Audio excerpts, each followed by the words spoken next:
எல்லோருக்கும் வணக்கம். Welcome to market news Tamil. Next 6 to 12 month time ஃப்ரேமில் இப்போ ஒரு சேஃப் ஸ்டாக்கில் இன்வெஸ்ட்மெண்ட் பண்ணணும் அப்படின்னு நினைக்கிறவங்களுக்கு வோடஃபோன் ஐடியா ஒரு பெஸ்ட்டு சாய்ஸாக இருக்குதுன்னு நினைக்கிறோம். ஸோ ஒரு மாதிரி மேஜிக்கலாக ரிட்டர்ன்ஸ் இல்லை அப்படின்னாலும் ஒரு டீசென்ட் ரிட்டர்ன் சான்ஸ் அதிகம். அதை பற்றி இன்றைக்கி பார்க்கலாம்.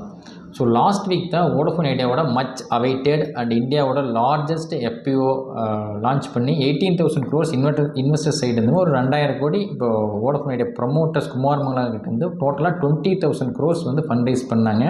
ஸோ இந்த ஃபண்டை வச்சு அவங்க next 4G expansion and 5G ரோலோட்ஸ்க்கு யூஸ் பண்ண போகிறாங்க. ஸோ இதுக்காக தான் மார்க்கெட் ஆல்மோஸ்ட் 4 இயர்ஸாக வெயிட் பண்ணிச்சு. ஃபைனலாக அவங்க வந்து சக்ஸஸ்ஃபுல்லாக அதை பண்ணி முடிச்சிட்டாங்க. எஃப்பிஓ பொறுத்த வரைக்கும் இப்போது ஒரு ஷேர் 11 ரூபா அப்படிங்கிற ஒரு ப்ரைஸ் பேன் அலாட் பண்ணாங்க. நம்மளோட டெலிகிராம் சேனல் சொல்லியிருந்தோம் இது ரீட்டெயில்ஸ் எல்லாமே கண்டிப்பாக யூட்டிலைஸ் பண்ணிக்கணும் அப்படிங்கிற மாதிரி. ஸோ லக்கிலி அப்ளை பண்ண எல்லாருமே 100% எல்லாத்துக்குமே வந்து ஷேர்ஸ் அலாட் பண்ணாங்க. 11 rupees அலாட் பண்ண ஷேர் ஃப்ரைடே க்ளோசிங்கில் பார்த்தோன்னா 14 rupees க்ளோஸ் ஆகிருக்குது. ஆல்மோஸ்ட் 30% ரிட்டர்ன் இன் 1 வீக்கில் கிடச்சிருக்குது. ஸோ இதில் சர்ப்ரைசிங் பார்ட் என்ன அப்படின்னு பார்த்தோம்னா டோட்டலாக 18,000 crores மட்டும்தான் அவங்க எஃப்பிஓ லான்ச் பண்ணாங்க. But 1.25 lakh crores shares demand பண்ணி பிட்ஸ் வந்திருக்கு. அதில் வந்து 70% பார்த்தோம்னா ஓவர்சீஸ் இன்வெஸ்டர்ஸ், அதுவும் ஹைஃபையான இன்வெஸ்டர்ஸ் தான் இதில் வந்து பிட் பண்ணியிருந்தாங்க. ஸோ இந்த சக்ஸஸ்ஃபுல் ஃபண்ட் ரைசிங் அப்புறம் இப்போ நெக்ஸ்ட்டு பேங்க் சைட்லேருந்து ஒரு 25,000 கோடி ஃபண்டு லோன் வோடஃபோன் ஐடியா கொடுக்க போகிறாங்க. ஸோ டோட்டலாக 45,000 crores வந்து ஃபண்ட் ரைசிங் பண்ணி கம்ப்ளீட் பண்ண போகிறாங்க. ஸோ இது வரைக்கும் இருந்த கேஷ் கிரன்ச் இன்னைக்கு கிராஜுவலாக வேனிஸ் ஆகி அவங்க க்ரோத் பாதையை நோக்கி போக போகிறாங்க. ஸோ பொதுவாக இப்போ வோடஃபோன் ஐடியா பற்றி யார்கிட்ட கேட்டாலும் என்ன ஒரே லைனில் சொல்லி முடிச்சிடுவாங்க, டவர் கிடைக்காது, அதே மாதிரி நிறைய கடனில் இருக்கிறாங்க, சீக்கிரம் க்ளோஸ் பண்ணிடுறாங்க அப்படின்ட்டு.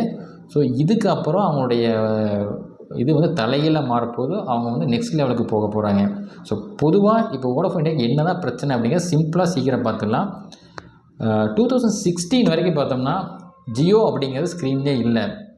ஸோ அது வரைக்கும் நிறைய டெலிகாம் பிளேயர்ஸ் இருந்தாங்க. அவங்க எல்லாமே பார்த்திங்கன்னா ஒரு டீசெண்டாக சார்ஜ் பண்ணிட்டு இருந்தாங்க. இப்போ வந்து பார்த்தோம்னா 100 ரூபாய்க்கு ரீசார்ஜ் பண்ணோம்னா ஒரு 80 ரூபா ரீசார்ஜ் ஆகும். அதே மாதிரி எஸ்எம்எஸ்க்கு தனி பேக்கு, டேட்டா பேக் தனி, காலர் டியூன் தனி, எல்லாமே எப்படியெல்லாம் முடியுமோ அப்படியெல்லாம் வந்து கஸ்டமர் சைடுந்து அவங்க வந்து சார்ஜ் பண்ணிட்டு இருந்தாங்க. ஸோ எல்லாமே ஒரு நல்ல ப்ராஃபிட்டில் ரன் ஆகிட்டு இருந்தாங்க.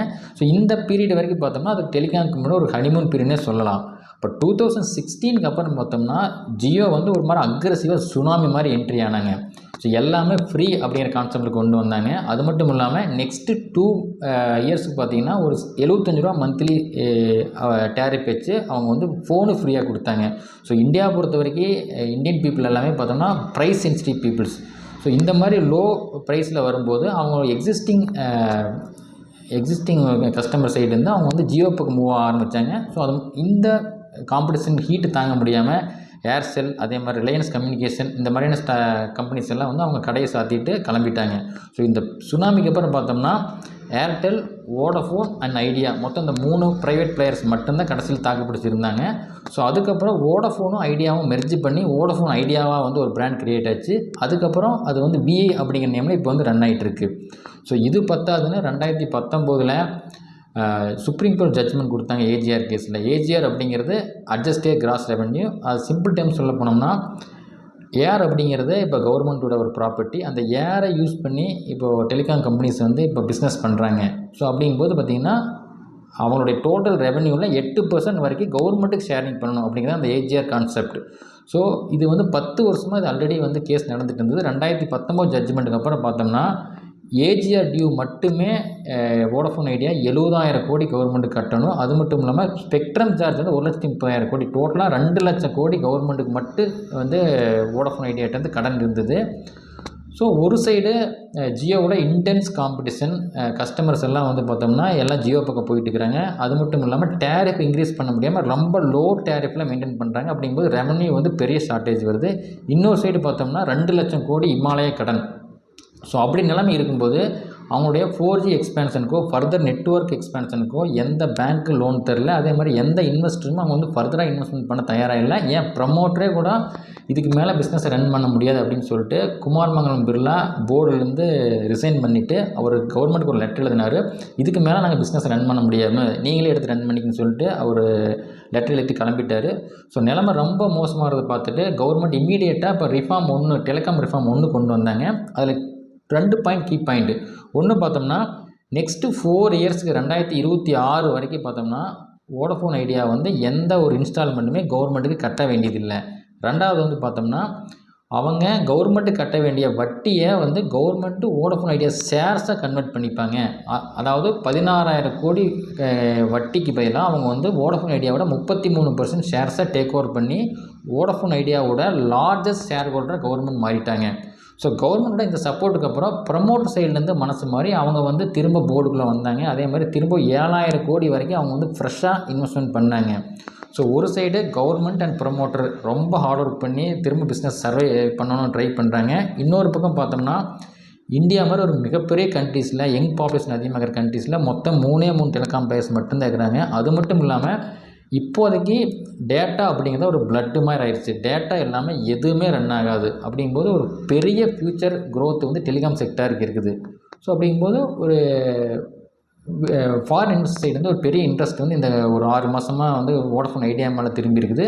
ஸோ அதனால தான் இப்போ பார்த்தோம்னா எஃபிஓவில் பெரிய லெவலில் ஒரு 70,000 கோடி 80,000 கோடி லெவலுக்கு எஃப்ஐ சைட்லேருந்து ஒரு பிட்ஸு வந்து ஷேர்ஸ் கேட்டு அலாட் பண்ணியிருக்காங்க.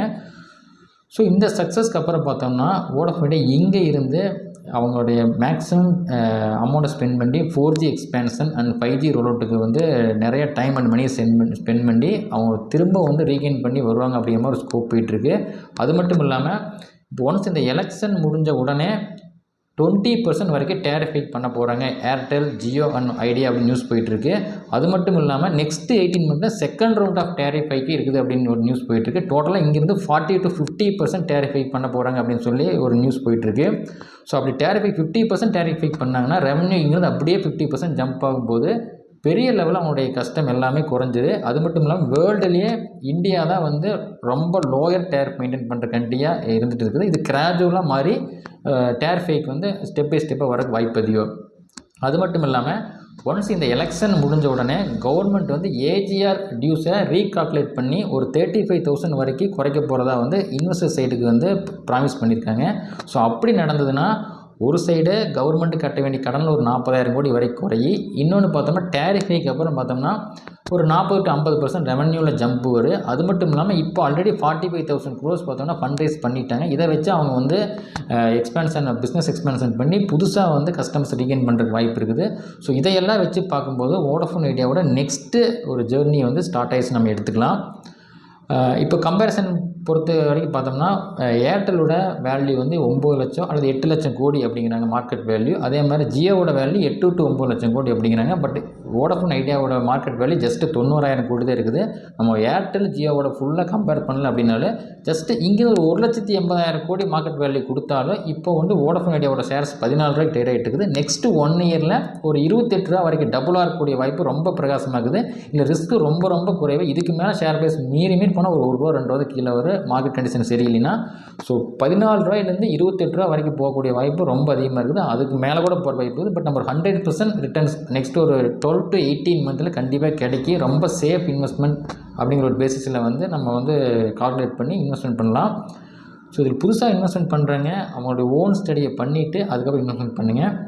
தேங்க்ஸ் ஃபார் வாட்சிங். நன்றி, வணக்கம்.